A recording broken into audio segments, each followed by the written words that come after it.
नमस्कार दोस्तों, स्वागत है एक बार फिर आपके अपने YouTube चैनल जीवा स्टडी पर। मैं वरिष्ठ अध्यापक मुकेश कुमार जांगड़ा आपका स्वागत करता हूं। तो इस वीडियो में हम जो है रीट पात्रता परीक्षा के लिए लेवल 1 और लेवल 2 दोनों के लिए उपयोगी जो साइकोलॉजी है उसके जो 1500 क्वेश्चन की सीरीज चला रखी है अपन ने, जो 80 क्वेश्चन कर लिए हैं उसके आगे से देखेंगे आज अपन। तो आज का पहला क्वेश्चन है, शिक्षा की प्रक्रिया में प्रेरणा का महत्व है। इस बात को ध्यान में रखे जो अध्यापक को निम्न में से कौन सा कार्य नहीं करना चाहिए। ठीक है, शिक्षा की प्रक्रिया में प्रेरणा का महत्व है। प्रेरणा मतलब अभिप्रेरणा, मोटिवेशन। ठीक है, इस बात को ध्यान में रखे वो अध्यापक को जो है निम्न में से कौन सा कार्य नहीं करना चाहिए। तो देखो इसमें से जो है कौन सा कार्य नहीं करना चाहिए। कार्य के लक्ष्य को स्पष्ट करना, तो ये बिल्कुल करना चाहिए। शिक्षार्थी को सामाजिक कार्यों में भाग लेने के जो है अवसर प्रदान करना, बिल्कुल करना चाहिए। इनामों का प्रलोभन देकर बालकों में प्रतिद्वंदता पैदा करना, ये बात जो है एक अध्यापक को नहीं करना चाहिए कि तू पहला आएगा तो, या फिर तू जो है उससे ज्यादा नंबर लाएगा तो तेरे को ये इनाम मिलेगा। तो इनामों का जो है प्रलोभन देकर जो है बालकों में प्रतिद्वंदता यानी कि कंपटीशन पैदा नहीं करना चाहिए एक अध्यापक होने के नाते। फिर बालकों को अपने कार्य में सफल होने का अवसर प्रदान करना, तो ये भी बिल्कुल सही है। तो क्या नहीं होना चाहिए? Option number 3। अगला क्वेश्चन, शेषवावस्था के लिए उत्तम शिक्षण विधि कौन सी है? तो देखो शेषवावस्था जो है उसके लिए, जो शेषवावस्था होती है जो सबसे पहली अवस्था बालक की, तो उसके जो है उत्तम शिक्षण विधि कौन कौन सी है? तो मोंटेसरी विधि, बिल्कुल जो है मारिया मोंटेसरी ने जो ये विधि दी थी। खेल विधि जो कुक ने दी थी, ठीक है, ये भी जो आपकी शेषवावस्था की है। और किंडरगार्टन विधि जो किसने दी थी? फ्रोबेल ने। किसने? फ्रोबेल ने। तो ये तीनों की तीनों विधि आपकी जो है शेषावस्था के लिए जो है एक उत्तम शिक्षण विधि है। ठीक है, ये शेषावस्था यहाँ पर गलत लिखा हुआ है, ये होती है शेषवावस्था, इस हिसाब से लिखा जाता है। ठीक है, ये गलत लिखा हुआ है, एक वह की कमी है। तो उत्तर क्या हो जाएगा आपका? उपयुक्त सभी। अगला क्वेश्चन है, तुम मुझे कोई बालक दे दो और मैं उसे कुछ भी बना सकता हूं, ये दावा किसने किया था? तुम मुझे कोई भी एक बालक दे दो, मैं उसे जो चाहे वो बना सकता हूं, या फिर जो उसे मैं कुछ भी बना सकता हूं, ये दावा किसने किया था? तो ये दावा किया था आपका किसने? वाटसन ने। कुछ गलतियां हो जाए तो कमेंट आप करके बता सकते हो कि आपने ये जो है ये चीज गलत बता दी। बाकी जो है सिर्फ जो है गलती क्या, मानवीय त्रुटियां हो जाती है, कई बार उत्तर गलती से बता दिया जाता है, लेकिन उस पर गर्म होने की आपको कोई जरूरत नहीं पड़ेगी, क्योंकि कई स्टूडेंट की आदत होती है कि वो ऐसे शो करते हैं जैसे बस गलत बता दिया, मतलब कि गलत बताया तो कैसे बताया। ठीक है, और जिस भाषा में वो मतलब कमेंट करेंगे उसी भाषा में जो उनको जो है रिप्लाई भी मिलता है। तो कुछ गलती हो जाए तो आप जो है कमेंट करके जरूर बता सकते हो कि ये क्वेश्चन का उत्तर ये होगा। कई बार क्या होता है अपने को अलग उत्तर लगता है जबकि रियल उत्तर कुछ और होता है, ये भी हो जाता है कई बार। ठीक है, अगला क्वेश्चन है, प्रगतिशील परिवारों में बच्चों में अपेक्षाकृत कौन सा प्रेरक अधिक प्रबल होता है? ठीक है, जो प्रगतिशील परिवारों में, ठीक है, के बच्चों में अपेक्षाकृत कौन सा प्रेरक अधिक प्रबल होता है? रीट और सीटेट में बार बार घुमा हुआ क्वेश्चन है ये, और कई बार आ चुका है, एक बार नहीं कई बार आ चुका है। ठीक है, तो ध्यान रखना, प्रगतिशील परिवारों में बच्चों में अपेक्षाकृत कौन सा प्रेरक अधिक प्रबल होता है? तो उत्तर हो जाएगा आपका ऑप्शन नंबर 4, उपलब्धि प्रेरक। ठीक है, या फिर जो है हम कह सकते हैं जो उच्च प्रगति प्राप्त जो है परिवार, उनमें बच्चों में जो अपेक्षा करते कौन सा प्रेरक अधिक प्रबल होता है? तो इनमें उपलब्धि प्रेरक ज्यादा प्रबल होता है। अगला क्वेश्चन, निम्न में से कौन सा क्षेत्र मनोविज्ञान के अंतर्गत नहीं आता? ये बहुत अच्छा क्वेश्चन है। निम्न में से कौन सा क्षेत्र मनोविज्ञान के अंतर्गत नहीं आता है? सबसे पहले असामान्य मनोविज्ञान, तो ये तो आपका मनोविज्ञान का भाग है। औद्योगिक मनोविज्ञान, ये भी आपका मनोविज्ञान का भाग है। आर्थिक मनोविज्ञान नहीं है, ध्यान रखना। आर्थिक मनोविज्ञान नाम से मनोविज्ञान की कोई भी शाखा नहीं है। औद्योगिक मनोविज्ञान है, ये ध्यान रखना। खेल मनोविज्ञान है, बिल्कुल है, लेकिन आर्थिक मनोविज्ञान नाम से कोई भी जो है आपकी मनोविज्ञान की शाखा नहीं। फिर अगला क्वेश्चन जो है आपका वो है, बाल विकास में क्या होता है? सबसे पहले प्रक्रिया पर बल दिया जाता है, बिल्कुल। जो क्या कर रहा है बालक उस पर बल दिया जाता है, बिल्कुल। वातावरण और अनुभव की भूमिका पर बल दिया जाता है, बिल्कुल। वातावरण और अनुभव के आधार पर ही विकास होता है, इस पर बल दिया जाता है, बिल्कुल। गर्भावस्था से किशोरावस्था तक का अध्ययन किया जाता है, बिल्कुल। बाल विकास जो है उसमें क्या होता है, गर्भावस्था से लेकर किशोरावस्था तक का अध्ययन किया जाता है। क्यों? किशोरावस्था के बाद में जो है बालक नहीं रहता, इसलिए बात बाल विकास की हो रही है। विकास तो क्या जीवन पर्यंत चलता है, लेकिन बाल विकास में हम जो है गर्भावस्था से किशोरावस्था तक का ही पढ़ते हैं। तो उत्तर हो जाएगा आपका उपरोक्त सभी। अगला क्वेश्चन, अगला जो क्वेश्चन है उसमें है कि एक औसत बुद्धि वाला बच्चा यदि भाषा को पढ़ने एवं समझने में कठिनाई प्रदर्शित करता है तो यह संकेत देता है कि बच्चा डैश का लक्षण प्रदर्शित कर रहा है। बात क्या हो रही है यहाँ पर, पढ़ने एवं समझने में कठिनाई। तो जो पढ़ने और जो आपकी समझने में कठिनाई होगी उसको कहेंगे पठन अक्षमता, जिसका जो है क्या नाम होगा, जो है मनोवैज्ञानिक नाम होगा डिसलेक्सिया। ठीक है, तो पढ़ने में कठिनाई कौन सा, डिसलेक्सिया। एक है लिखने में कठिनाई, किसमें, लिखने में कठिनाई। और किसी को अगर लिखने में कठिनाई या लेखन क्षमता होती है उसको कहते हैं डिसग्राफिया। क्या कहते हैं, डिसग्राफिया। ठीक है, अगर किसी को जो है गणित में परेशानी हो, गणित में कठिनाई हो, गणित में कठिनाई, और गणित में अगर कठिनाई है तो इसको कहते हैं आप क्या, डिसकैलकुलिया। कैलकुलेशन होती है ना, वैसे डिस हो गया कैलकुलिया। कैलकुलिया मतलब कैलकुलेशन। ठीक है, तो ये होता है गणित में कठिनाई। तो यहां बात हो रही है पढ़ने और समझने में, तो उत्तर हो जाएगा पठन क्षमता या डिसलेक्सिया। अगला क्वेश्चन है, निम्न में से शिक्षा मनोविज्ञान किसमें उपयोगी नहीं है। यह मेरे हिसाब से एक इंपॉर्टेंट और अच्छा क्वेश्चन है कि निम्न में से शिक्षा मनोविज्ञान जो है किसमें उपयोगी नहीं है। तो बालकों की मानसिक अवस्थाओं का पता लगाने में तो इसमें तो उपयोगी है, शिक्षण विधियों के चयन में बिल्कुल, छात्रों को विप्रेरित करने में बिल्कुल, पशुओं के प्रयोग में, ये बहुत अच्छा क्वेश्चन है। शिक्षा मनोविज्ञान का पशुओं पर प्रयोग नहीं होता।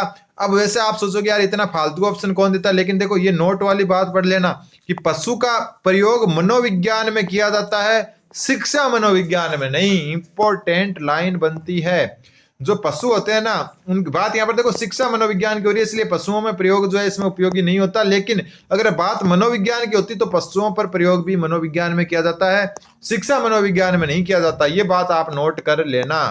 अगला क्वेश्चन, अगला क्वेश्चन वापस बहुत अच्छा क्वेश्चन है। सामूहिक अचेतन का संपर्त्य डैश द्वारा दिया गया। किसके द्वारा सामूहिक अचेतन का जो है संपर्त्य दिया गया। एक तो चेतन और अवचेतन या हम अचेतन कह सकते हैं, इसका संपर्त्य तो आपको पता है किसने दिया था, सिगमंड फ्राइड ने। ठीक है, अब बात यहां पर हो रही है सामूहिक अचेतन की। ठीक है, चेतन अचेतन का तो संपर्त्य किसने दिया, फ्राइड ने दिया। लेकिन बात हो रही है सामूहिक अचेतन की, और सामूहिक अचेतन का जो है संपर्त्य किसके द्वारा दिया गया, तो सामूहिक अचेतन का जो है संपर्त्य दिया गया आपका जुंग द्वारा, कार्ल जुंग या कार्ल युंग भी कहते हैं इनको। तो ये बहुत अच्छा क्वेश्चन था, मेरे हिसाब से बहुत अच्छा क्वेश्चन है ये कि सामूहिक अचेतन, क्योंकि चेतन अवचेतन तो किसने दिया, फ्राइड ने। लेकिन बात सामूहिक अचेतन की करें तो ये दिया कार्ल युंग ने, कहीं जगह कार्ल जुंग भी लिखा मिल सकता आपको।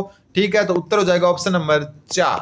अगला क्वेश्चन, अगला क्वेश्चन है आपके कि सूची 1 को सूची 2 से सुमेलित करना है। सबसे पहले हम बात करें जॉन डीवी की, किसकी, जॉन डीवी की। जॉन डीवी का जो है वो कौन सा संप्रदाय है, कर्तव्यवाद। कौन सा, कर्तव्यवाद। ठीक है, बात करें टिकनर या टिचनर की, दोनों नाम ध्यान रखना, टिचनर और टिकनर। ये जो है विलियम वुंट के शिष्य थे। तो ये कौन से संप्रदाय से जुड़े हुए हैं, तो ये जो है आपके जुड़े हुए हैं इसके सामने वाले इस संरचनावाद से। इसके अलावा इनसे कौन जुड़ा हुआ है, विलियम वुंट, क्योंकि ये जो है विलियम वुंट के ही शिष्य थे। ठीक है, कोफका, कोफका आपका किससे जुड़ा हुआ है, जो है गेस्टल्टवाद से। ठीक है, इसके अलावा वर्दीमर भी इसी से जुड़ा हुआ है, और एक जो मेन नाम है कोहलर वो भी इसी से जुड़ा हुआ है। इसके साथ कोफका भी इसी से जुड़ा हुआ है। वाटसन, वाटसन आपका पता ही व्यवहारवाद से जुड़ा हुआ है, तो ये इसका सामने हो जाएगा। ठीक है, तो जो है ख का जो है ब, ग का द, और जो तीसरे का पहला और पहले का तीसरा। अगला क्वेश्चन, अगला क्वेश्चन है शिक्षा मनो जो है, एक मिनट, अगला क्वेश्चन है कि शिक्षा मनोविज्ञान का संबंध है। तो शिक्षा मनोविज्ञान का संबंध शिक्षक से भी है, शिक्षण से भी है। शिक्षण मतलब क्या पढ़ाया जा रहा है उससे, और शिक्षक मतलब हो गया कौन पढ़ा रहा है। ठीक है, इसके अलावा कक्षा के वातावरण से भी है, और विद्यार्थी यानी कि अधिगमकर्ता से भी है। तो उपयुक्त सभी हो जाएगा। जो है आपका जो है किस किस से संबंध बताया, देखो वापस देखो इस क्वेश्चन को कि शिक्षा मनोविज्ञान का संबंध किससे, तो शिक्षक से है, शिक्षण से है, कक्षा के वातावरण से है, कक्षा के वातावरण से है, और जो है किससे है, विद्यार्थी से। तो शिक्षा मनोविज्ञान में इन सब का जो है महत्व है, इन सब से जो है शिक्षा मनोविज्ञान का संबंध है। अगला क्वेश्चन, अगला जो क्वेश्चन है आपका कि एक प्रभावशाली अध्यापिका होने के लिए यह महत्वपूर्ण है। यानी कि प्रभावशाली अध्यापिका होने के लिए क्या महत्वपूर्ण है, पुस्तक से उत्तरों को लिखवाने पर बल देना। तो ये ऐसा नहीं है, जो ये तो एक प्रकार से रटन प्रणाली हो गई। समूह गतिविधियों के बजाय व्यक्तिगत अधिगम पर ध्यान देना, ठीक है, क्या बोल रहा है कि समूह गतिविधियों के बजाय व्यक्तिगत अधिगम पर ध्यान देना, तो ये भी जो है गलत है। क्यों? क्योंकि व्यक्तिगत जो है अधिगम पर क्लास में ध्यान देना थोड़ा मुश्किल होता है। जो पिछड़े हुए हैं उनको जो है क्या उपचारात्मक शिक्षण जरूर दे सकते हैं। विद्यार्थियों के द्वारा प्रश्न पूछने के कारण उत्पन्न व्यवधान की अनदेखी करना, तो ये भी गलत है। अनदेखी नहीं करना है, प्रश्न पूछने के जो अवसर प्रदान है करने हैं। फिर प्रत्येक बच्चे के संपर्क में रहना, ये जो है सबसे उपयुक्त विकल्प है। दूसरा भी सही लग रहा है, लेकिन दूसरा जो है इसमें सामूहिक गतिविधियों को नकार रहा है, जो बिल्कुल सही नहीं है। तो उत्तर क्या हो जाएगा? प्रत्येक बच्चे से संपर्क रखना एक प्रभावशाली अध्यापक या अध्यापिका का जो है कार्य होता है। फिर है शिक्षा के क्षेत्र में व्यवहारवादियों का सबसे बड़ा योगदान। ये भी बहुत अच्छा कि उसने शिक्षा के क्षेत्र में व्यवहारवादियों का सबसे बड़ा योगदान कौन सा है? तो शिक्षा के क्षेत्र में व्यवहारवादियों का सबसे बड़ा योगदान है आपका वस्तुनिष्ठता। ध्यान रखना, यह भी बहुत इंपॉर्टेंट क्वेश्चन है। सभी नहीं होगा उत्तर, कौन सा होगा? वस्तुनिष्ठता। ठीक है, तो ये किसका योगदान है? व्यवहारवादियों का। व्यवहारवाद कौन, सॉरी, व्यवहारवादी कौन कौन है? वाटसन है, मैकडूगल है, ठीक है, ये सारे के सारे व्यवहारवादी है। तो व्यवहारवादियों का योग है वस्तुनिष्ठता। ठीक है, योगदान है ये। फिर अधिगम में डैश ने प्रभाव का नियम दिया। ठीक है, किसने जो है प्रभाव का नियम दिया? प्रभाव का नियम जो है किसने दिया? तो आपको पता ही है प्रभाव का नियम है ये जो है अभ्यास का नियम, प्रभाव का नियम। तीन नियम थे, एक तो अभ्यास का नियम, अभ्यास का नियम, एक प्रभाव का नियम, ठीक है, और एक होता है आपका तत्परता का नियम। किसका? तत्परता का नियम, तत्परता का नियम। ये तीन नियम किसने दिया आपके? ये तीन नियम दिए किसने? थॉर्नडाइक ने। किसने दिए? थॉर्नडाइक ने दिए। इसके अलावा 5 गौण नियम भी थे इसके, बहुनिक्रिया का नियम, ठीक है, साहचर्य का नियम। ये जो 5 गौण नियम भी ध्यान रखना। 3 तो इन्होंने मुख्य नियम दिए और 5 गौण नियम दिए। पहले की क्लासों में हम जो चर्चा कर चुके हैं। 5 क्या दिए? गौण नियम दिए। ठीक है, तो ये किसने दिया? थॉर्नडाइक ने। अगला क्वेश्चन, अगला क्वेश्चन है कौन सा, ये भी बहुत अच्छा क्वेश्चन है, 97 नंबर क्वेश्चन। कौन सा युग्म सीखने में पुनर्बलन को महत्वपूर्ण नहीं मानता? तो आपको पता है पुनर्बलन सबसे ज्यादा तो क्रिया प्रसूत सिद्धांत से संबंधित है। किससे? क्रिया प्रसूत सिद्धांत से। ये अपनी रिवीजन की क्लास है, इसमें ज्यादा हम डिटेल से नहीं जानेंगे। डिटेल से बहुत सारी क्लासें अपन पहले देख चुके हैं, अब सिर्फ क्वेश्चंस का रिवीजन कर रहे हैं अपन। तो पुनर्बलन में जो क्रिया प्रसूत सिद्धांत है जो किसने दिया? स्किनर ने, उसमें सबसे ज्यादा महत्वपूर्ण है। ठीक है, एक जो है क्लार्क हल। कौन? क्लार्क हल। क्लार्क हल जो है खुद भी कौन सा सिद्धांत दे चुके हैं? पुनर्बलन का सिद्धांत। इन्होंने तो नाम ही पुनर्बलन रखा था, पुनर्बलन का सिद्धांत। ठीक है, एक जो है अब यहां पर ये बोलना है कि निम्न में से कौन सा युग्म पुनर्बलन को महत्वपूर्ण नहीं मानता। ठीक है, उत्तर जो इसका होगा वो होगा ऑप्शन नंबर 2, टोलमैन व गुथ्री। कौन? टोलमैन। गुथ्री तो मानते लेकिन टोलमैन नहीं मानते। इसमें स्किनर और हल दोनों मानते, इसमें हल और गुथ्री दोनों मानते, लेकिन जो आपका ऑप्शन नंबर 2 है टोलमैन व गुथ्री, वो जो है इसमें जो है उत्तर हो जाएगा। ठीक है, तो टोलमैन व गुथ्री ये दोनों जो है पुनर्बलन को महत्वपूर्ण नहीं मानते। गुथ्री मानते लेकिन टोलमैन बिल्कुल नहीं मानते। टोलमैन का सिद्धांत कौन था? चिन्ह सिद्धांत, अधिगम का चिन्ह सिद्धांत। अगला प्रासंगिक अंतर्बोध परीक्षण, TAT, जिसको कहते हैं प्रासंगिक अंतर्बोध परीक्षण। व्यक्तित्व परीक्षण की एक जो है व्यक्तित्व परीक्षण की कौन सी प्रक्षेपी विधि है? प्रोजेक्टिव मेथड है। ठीक है, इसका विकास किसने किया था? तो TAT जो है आपका मॉर्गन व मूरे ने दिया था। किसने? मॉर्गन व मूरे। ठीक है, और जो मॉर्गन व मूरे दिया था, और इन्होंने जो है इसमें कुल कितने 30 + 1 यानी कि टोटल 31 कार्ड बताए थे। लेकिन अगर ऑप्शन में 30 है तो 30 उत्तर मानना है, 31 है तो 31 उत्तर मानना है। ठीक है, तो मॉर्गन व मूरे, ऑप्शन नंबर 3 मूरे। बेलक, बेलक ने कौन सा दिया था? CAT, जिसको कहते हैं जो है सी से चाइल्ड हो गया, यानी कि बालक अंतर्बोध परीक्षण भी कह सकते हैं इसको, बालक अंतर्बोध या प्रासंगिक बालक अंतर्बोध परीक्षण। ठीक है, तो ये जो है बेलक ने दिया था। अगला क्वेश्चन, अगला क्वेश्चन है BF स्किनर के अनुसार बच्चों में भाषा विकास किसका जो है परिणाम होता है? किसके अनुसार? BF स्किनर के अनुसार भाषा विकास किसका परिणाम होता है बच्चों में? तो ये बहुत अच्छा क्वेश्चन लगा मेरे को। इसका उत्तर हो जाएगा अनुकरण व पुनर्बलन का। ठीक है, स्किनर ने तो आपको पता है पुनर्बलन पर ज्यादा जोर दिया था। तो BF स्किनर के अनुसार बच्चों में भाषा विकास किसका परिणाम होता है? अनुकरण, यानी कि जो देख कर सीखना। अनुकरण मतलब एक प्रकार से नकल करना हो गया, देख देख कर बोलना या सीखना।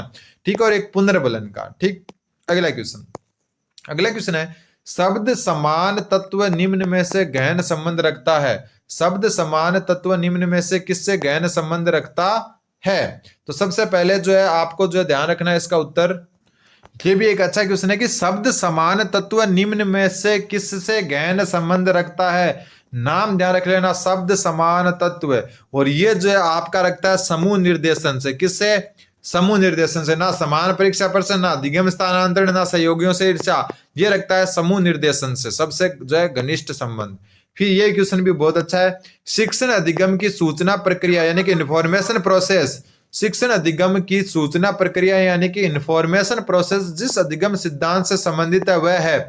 यह भी आप इंपॉर्टेंट मानकर नोट कर सकते हो कि शिक्षण अधिगम की सूचना प्रक्रिया, जिसको इंग्लिश में कहते हैं इंफॉर्मेशन प्रोसेस, वो जिस अधिगम सिद्धांत से संबंधित है वो है, तो वो है संज्ञानात्मक सिद्धांत से।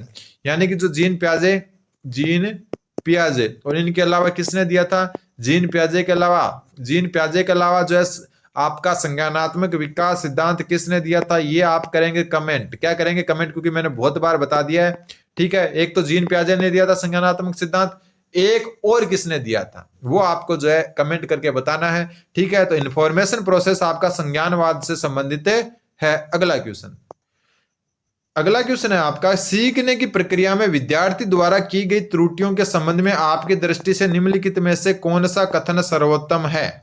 सीखने की प्रक्रिया में विद्यार्थी द्वारा की गई त्रुटियों के संबंध में आपकी दृष्टि से निम्नलिखित में से कौन सा कथन सर्वोत्तम है? यानी कि एक विद्यार्थी कुछ सीखता है तो त्रुटियां करता है, गलतियां करता है, तो आपके द्वारा जो है ये जो सब त्रुटियों के संबंध में जो सबसे उपयुक्त कथन है वो बताना है। सबसे पहले विद्यार्थियों को कभी भी त्रुटि नहीं करनी चाहिए, तो ये तो गलत बात है, क्योंकि विद्यार्थी तो त्रुटि करेंगे। फिर त्रुटियां अधिगम प्रक्रिया का भाग है, बिल्कुल सही बात है, त्रुटियां जो है अधिगम प्रक्रिया का क्या है? भाग है। फिर विद्यार्थियों की लापरवाही के कारण त्रुटियां होती है, तो ऐसा भी नहीं है। कभी कभी विद्यार्थी त्रुटियां कर सकता है, तो ये जो है ये भी जो है क्या गलत बात, कभी कभी त्रुटियां कर सकता है, त्रुटियों को सुधारना है। तो सबसे उपयुक्त कथन है आपका जो दूसरा, त्रुटियां अधिगम प्रक्रिया का भाग है, मतलब त्रुटियों से ही सीखना सीखते हैं। प्रयास एवं त्रुटि का सिद्धांत, थांडाई का सिद्धांत है ना, कौन सा? प्रयास व त्रुटि का सिद्धांत। देखो ये रहा, नीचे नाम भी आ गया, प्रयास व त्रुटि का सिद्धांत। तो कहता है त्रुटियां जो अधिगम का ही एक भाग होती है। फिर प्रयास एवं त्रुटि, एक मिनट, प्रयास एवं त्रुटि किस नियम पर आधारित है? तो ये मैं आपको बता चुका, थार्नडाइक का नियम है। किसका? थार्नडाइक का। और थार्नडाइक ने जो है कुल कितने जो है आपने जो है नियम बताए थे, 5 गौण नियम बताए थे, उन्हीं में से एक पूछा है। 3 मुख्य नियम जो ऊपर बात कर चुके, तत्परता का नियम और अभ्यास का और जो प्रभाव का नियम। यहां बात हो रही है प्रयास और त्रुटि का। तो आपको जो 5 गौण नियम है उसमें से आंशिक क्रिया, बहुनी क्रिया, सचर्य परिवर्तन, मनोवर्ती, ये जो है सिद्धांत है। देखो जो ये 4 तो ये हो गई। देखो एक बात ध्यान रखना, प्रयास व त्रुटि यानी कि बार बार प्रयास कर रहा है, त्रुटि हो रही है, प्रयास कर रहा है, त्रुटि हो रहा है, मतलब बहु अनुक्रिया का नियम है ये। बहु अनुक्रिया मतलब बार बार अनुक्रिया कर रहा है, त्रुटियां हो रही है। ठीक है, प्रयास कर रहा है, त्रुटियां हो रही है, प्रयास कर रहा है, त्रुटियां हो रही है, मतलब बहु अनुक्रिया का नियम। Option number 2। अगला क्वेश्चन है, शिक्षा मनोविज्ञान के संदर्भ में सर्वाधिक उपयुक्त कथन, मतलब चारों कथनों में से सबसे उपयुक्त कौन सा है? शिक्षा मनोविज्ञान जो है दर्शन शास्त्र की एक शाखा है? बिल्कुल नहीं। शिक्षा मनोविज्ञान की शिक्षा के क्षेत्र में एक शाखा है? सही हो सकता है। शिक्षा मनोविज्ञान अध्ययन एवं शिक्षण है? यह भी नहीं है। शिक्षा मनोविज्ञान मन को शिक्षित विज्ञान है? गलत। तो उत्तर क्या हो जाएगा? Option number 2। शिक्षा मनोविज्ञान की शिक्षा के क्षेत्र में क्या है? एक शाखा है। मनोविज्ञान जो है दर्शन शास्त्र से जो है इसका जन्म हुआ है, लेकिन दर्शन शास्त्र की शाखा नहीं है। अगला क्वेश्चन, ये क्वेश्चन बहुत अच्छा है। देखो बैस है, ये 3 क्या है? आपके विद्यार्थी हैं, अंग्रेजी पढ़ते हैं, जिनके अलग अलग लक्ष्य हैं, मतलब तीनों अंग्रेजी पढ़ रहे हैं लेकिन लक्ष्य अलग अलग है। पहला क्या बोल रहा है आपका?